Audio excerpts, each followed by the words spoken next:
welcome back to a brand new episode of the 60-Second Car. Today, we're covering minute 25 of The Fast and the Furious. We are now fast and furious as we play this lovely little intro song. Kick it! 60-Second Car.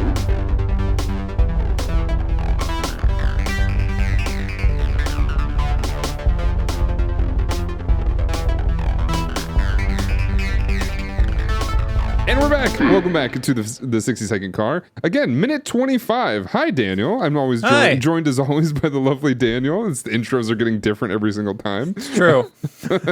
I'm never sure when you're going to introduce me, so I just quietly sit and dance until I'm ready. One day and then I'm I'll usually figure it surprised. Are you ready for those wondering, we're recording this on the 4th of July, which is, I don't know, some holiday or something. I don't know I've if either got one Barbecue Spare Ribs Day and Caesar Salad Day on my national holiday calendar thing that I have. Wait, which one's Caesar Salad Day? Today? I don't know. I have a calendar that has like all of the holidays that any day is. And other than Independence Day, USA, whatever that is, we have Barbecued Spare Ribs and Caesar Salad Day. So happy Caesar Salad Day to you and yours. Yeah, that might as well be Family Sunday Barbecue here at the Toretto residence, right? We are of course recording this in the Toretto residence. That house has been blown up like 5 times. It apparently is not very far from my own house. So What? You have everything around you. Why isn't your Twitch or your life constantly just fast things? I should absolutely take a camera out and live stream everything. I should absolutely, because the only reason I say that is because I know the Toretto Cafe is somewhat close. So I presume that the house is decently close too. It could be wrong, but it could be out there. Somewhere out there beneath the pale moon. I lost my falsetto. Anyway, I couldn't do it. Not me. But yeah, exactly. We're here at Fast and the Furious, minute 25, and we just did a break, right? We just did a big scatter in the field of the street race that happened, and everybody has gone. We don't know where they've gone. We don't know how what's happening. We do know that Dominic Toretto is about to pull into a parking garage, which I would say is a good idea, right? That's a pretty good one. it's a good idea, but like he's driving this bright red car into this thing, and it kind of feels like the only place he could have gone is up this ramp in his bright red car, his bright, loud red car, and the cop drives by and somehow doesn't notice him up there or hear him or think of it, so he just keeps on moving. Right, because there was a cop car right on his ass. Yeah. Yeah, right That there. one. So yeah, interesting. He does drive up there. He must have gotten there pretty fast. Pretty furious. Pretty family-like. He's a family man.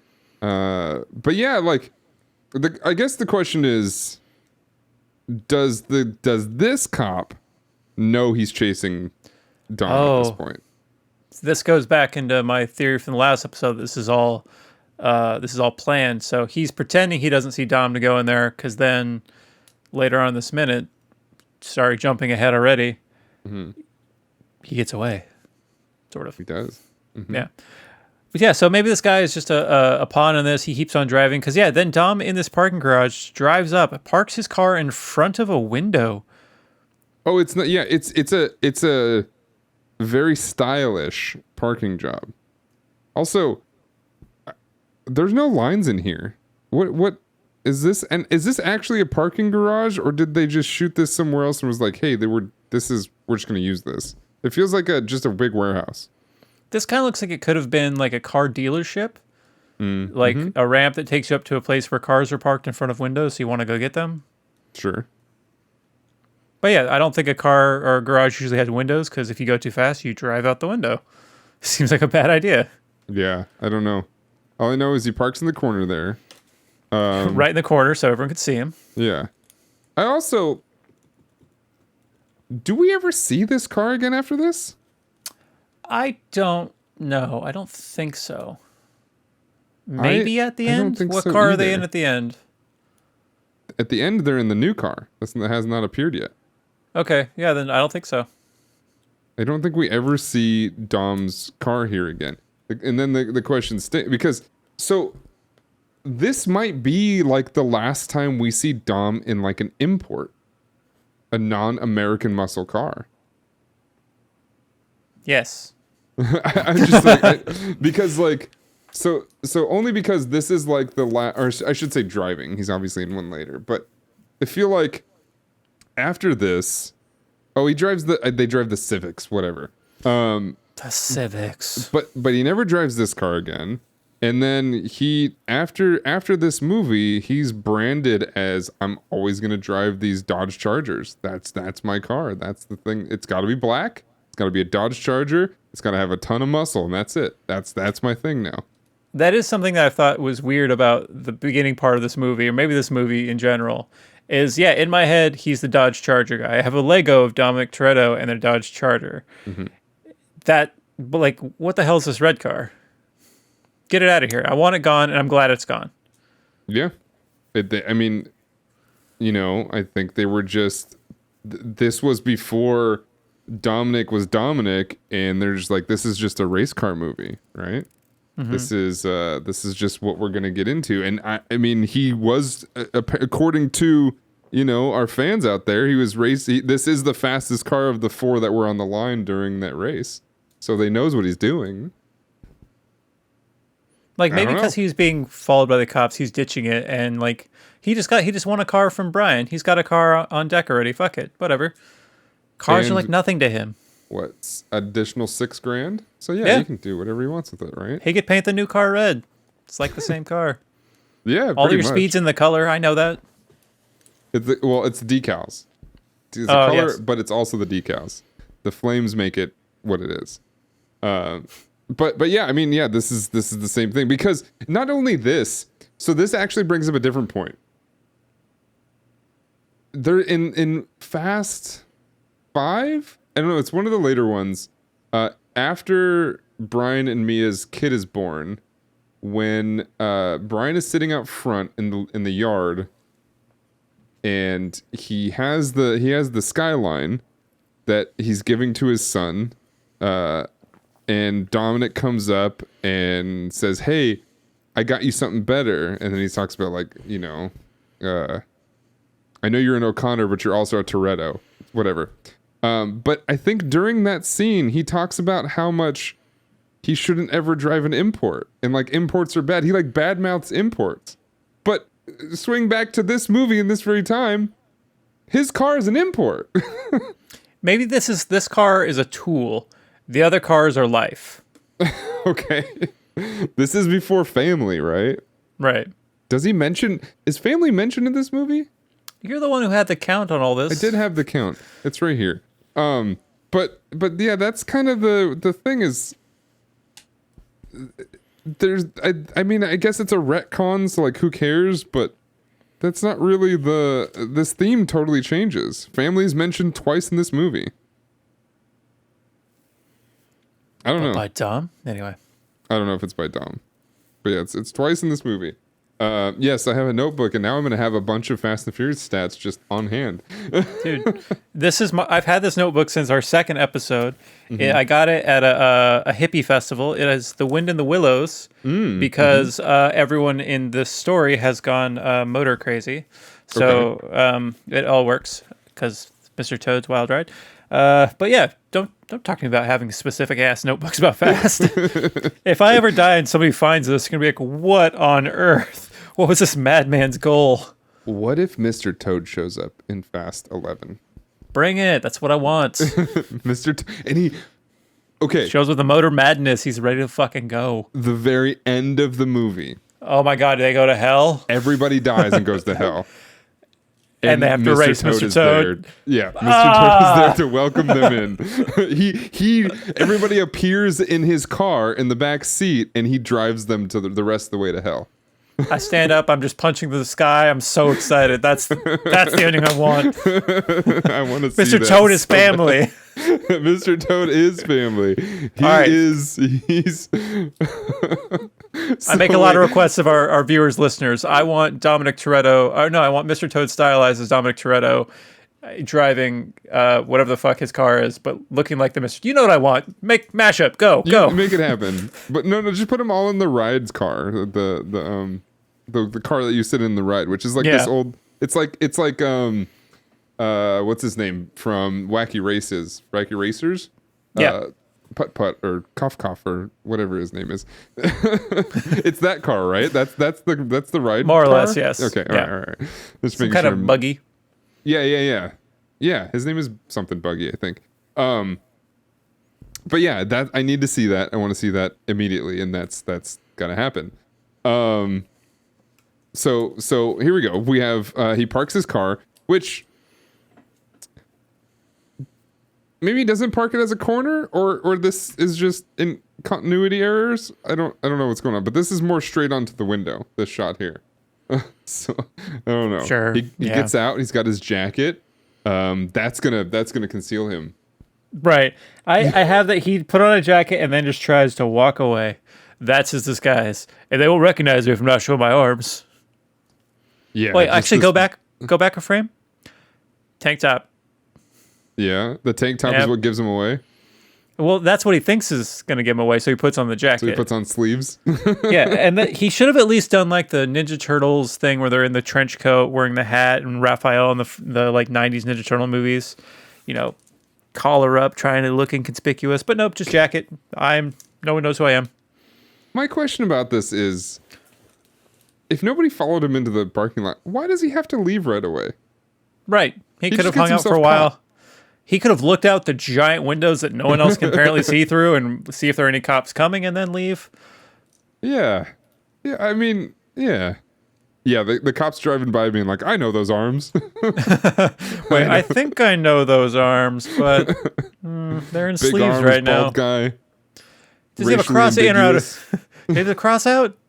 Yeah. It's either Jax from Mortal Kombat or that's Dominic Toretto. And then he's not in his ghost protocol because he's not hooded up, but Right. he's looking suspicious. I mean, this is just pure suspicion here. He's also the only person out on this street. It's true. They could at least, hey, pull over. Hey, have you seen a guy in a red? Can you take off your jacket just for a second so I could see your arms? He could have tucked the chain. Could have tucked the necklace. He could have waited. Dom's not. I think this is establishing he's not maybe the smartest guy. He just knows cars. At this point in the movie, that's it. He's maybe too confident. Right. Yeah. And then and lo and behold, he is recognized, and this cop makes a very talented maneuver. He just does a full 180 right in the middle of the intersection. Pretty good. That's probably in cop training, right? Reckless driving, part of the training. Who knows? They spend billions of dollars on the department. Who knows? But then he outruns this car for a while. Yeah. Absolutely. He's so fucking fast. Until you don't need no second car. Until this car that just blew out, a bunch of stuff. By the way, Dom's about to get in this car. It's missing a floor plate, right? Yeah. I don't know how he's just place. chilling in the passenger seat. He's probably gonna put one on the center console thingy, one against the door, and just be spread eagle and just watching pavement go by. Yeah, it's crazy. So the car that is supposedly all messed up, it just blew out a bunch of stuff, catches up past the cop, catches up and cuts off Dom, and he's like, "Hey, get in the car." And he hops in, and I thought I got a silly little pose from Vin Diesel here. That barely looks like Vin. I see it. Okay, for a second I thought it was like a stunt double, and they left him in because he can't get in a car by himself. But where's the laptop? Where's all the tech that was sitting right there? That's also a good point. Yeah, I don't know. He just, I guess it wasn't tied down, right? It was just a laptop that was sitting there, so I guess he just threw it in the back seat. I don't know.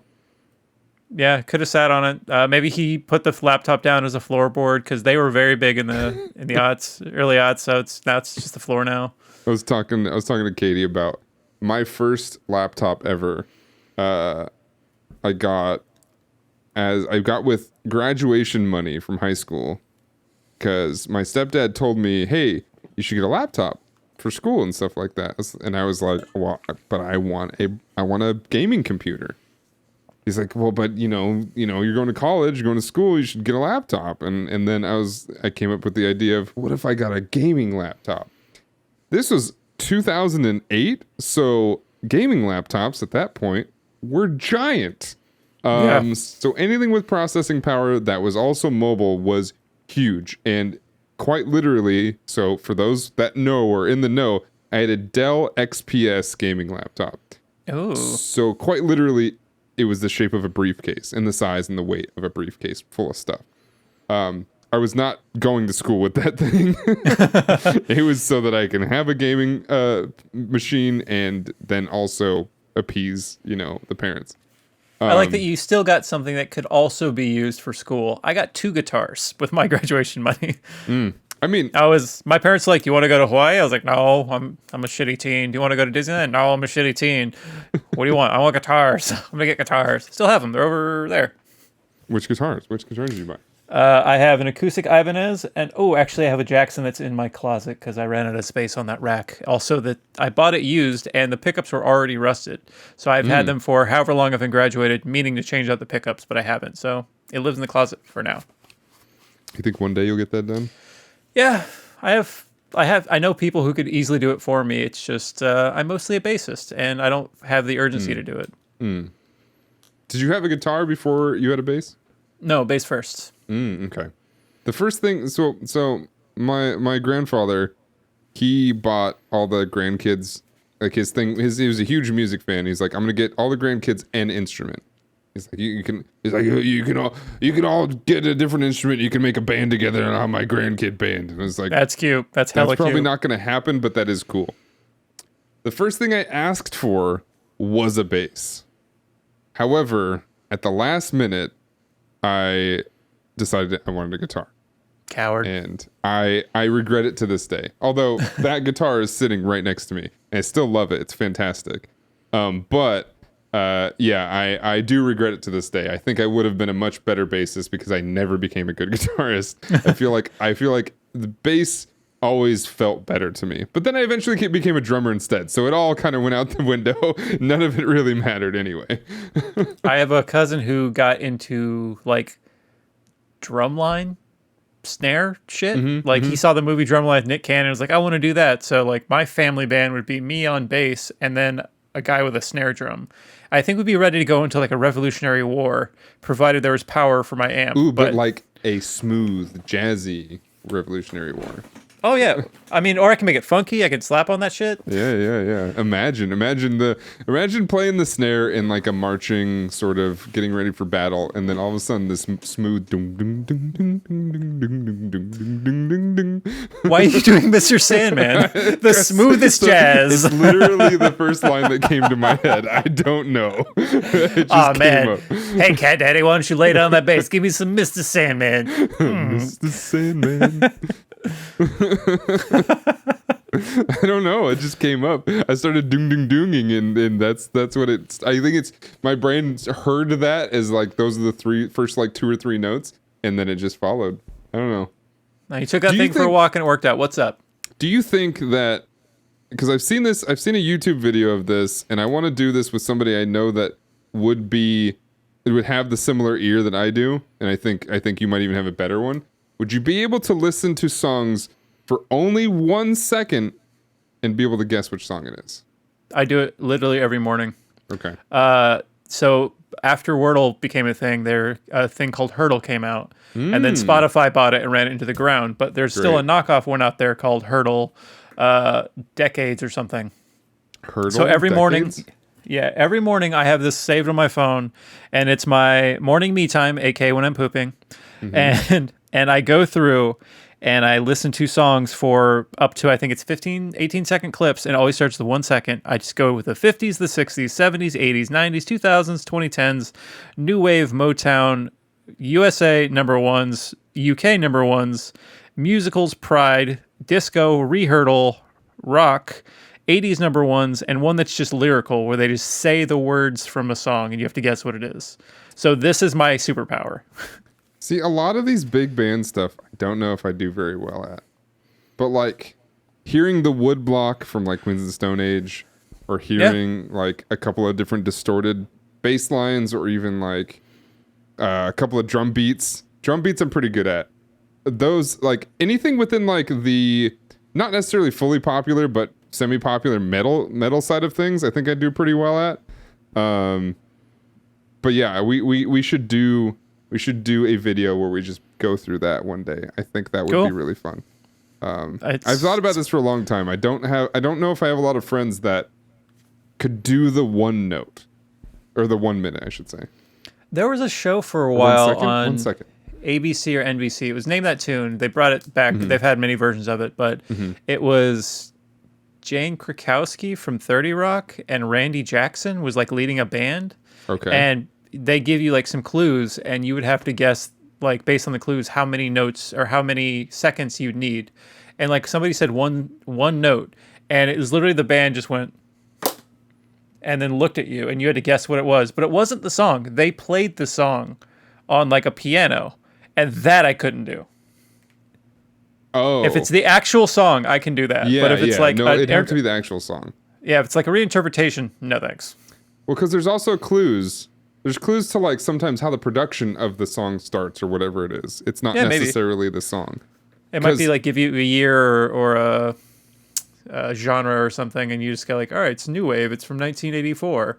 It's about skeletons, and you're like, I'd be genuinely curious to see how many people can just on the first, like the bell ring of Hell's Bells versus For Whom the Bell Tolls. I could do it. Yeah, I think I could too, but I'd be curious to know if is that special or is that like an obvious thing? That's something I've never been able to like figure out. They are they're not very different, but they are different enough tones. One that came up on this game that I felt really proud of was what was it? It may have been like Walk This Way, the Aerosmith versus the one with Run DMC. Mm-hmm. Oh yeah. Mm-hmm. And like, and the part that I came in on, I'm like, oh, that's obviously the Run DMC one, even though it's like the riff. So sure, yeah. No, I get it. Yeah. Anyway, we'll do that. And for the person who said somebody, that was a recent one on a rehurdle, and I got it in half a second or whatever. Yeah. Nice. Okay. I didn't know this thing existed. I've played all the Wordle type games. There's a couple. There's called Rankdle, which you have to guess somebody's rank based on their like a clip from a game they were playing. Which rank are they in? Stuff like that. So they have all kinds of those, but those are fun. I guess that game, which was hard because it's a lot of zoomed in images of games. My wife and I also do one where it's framed, so it's like a few frames from a movie, and you guess based on like who's in the thing, and that's all you get. I've heard of framed. There's also a TV one they do, and then standard Wordle. That's basically our like morning rituals before we get our day going. Yeah, we're exciting. I feel like I'd be okay at framed. I know movies pretty well, but there's a lot of popular movies I've never seen, because I've seen a lot of movies, but they're not all popular ones. And then on the opposite end, there's a lot of popular ones that I just haven't seen. So that might get difficult. Oh, I don't do very well at framed. Okay. Well, back to the Fast and the Furious. I think we're at the end of our screenshots. We're actually pretty close. So, yeah, what else do you have for this minute? Because I have Brian rolls up end. Well, this is literally minute 25:0. So this is the end. So yeah, so Brian he pulls up, and Dom hops in to the car. Which, by the way, they're stopped here for like a full 2 seconds. That cop is either pretty far behind, which means exactly what you're talking about. Dom ran the hell away from him so fast, or they pull up right behind him, and somehow he loses him. The cop let off the gas because he saw it was Brian's car. He's like, "Oh, this is so and so, police officer, fellow man in blue." Yeah. Blue Skidoo, and you can too. Blue Skidoo, and you can too. But yeah, there we go. That is minute 25 of the Fast and the Furious. Once again, if you're not watching live, you can always join us every Tuesday-ish. I think next Tuesday is different. Every Tuesday-ish at 5:30 Pacific Standard Time. And you can come hang out with us and be in chat. And if you say something funny or useful or whatever, we'll read it out loud as we have been doing. Or if you just want to follow us and watch the visual version, so all those screenshots we've been doing, that's youtube.com/Danotage. They go up for those that have, it's the same day and time as, or not same day, it's not the same time, but the same day as the audio versions come out. However, the audio versions tend to come out a little bit earlier, so then you can listen and watch both if you want to. One in one ear, one in the other. Absolutely. Sync them up. It's like Wizard of Oz. Listen with your headphones to the audio version, but play visually with just have it muted on your phone. That'll work. That's how we get all the hits. Yeah, that's how we get all the hits. By the way, more people are listening and watching every week. So once again, thank you all so much for watching and doing all these things. Make sure you guys are subscribed and make sure that you leave us a review. I think we had a review request from Daniel last week. What did you ask them to do?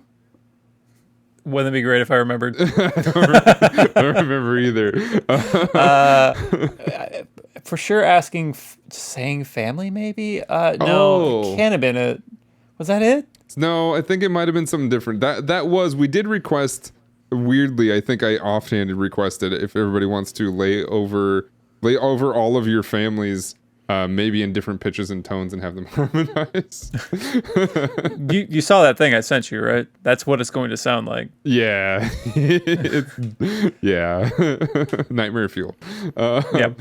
But yeah, I mean, once again, you can always leave a review, and if you just want to say family, it's a great review. I think if you say family, we will know that you like the show. That it's a very universal language. You can do all those things. You can email us at 60secondcar@gmail.com and come say hey, do whatever you want. And you can check out all of our links and everything we do over at danotage.tv/60secondcar. With that, I've been Dan. I've been joined by Daniel, Danotage, and Overcord.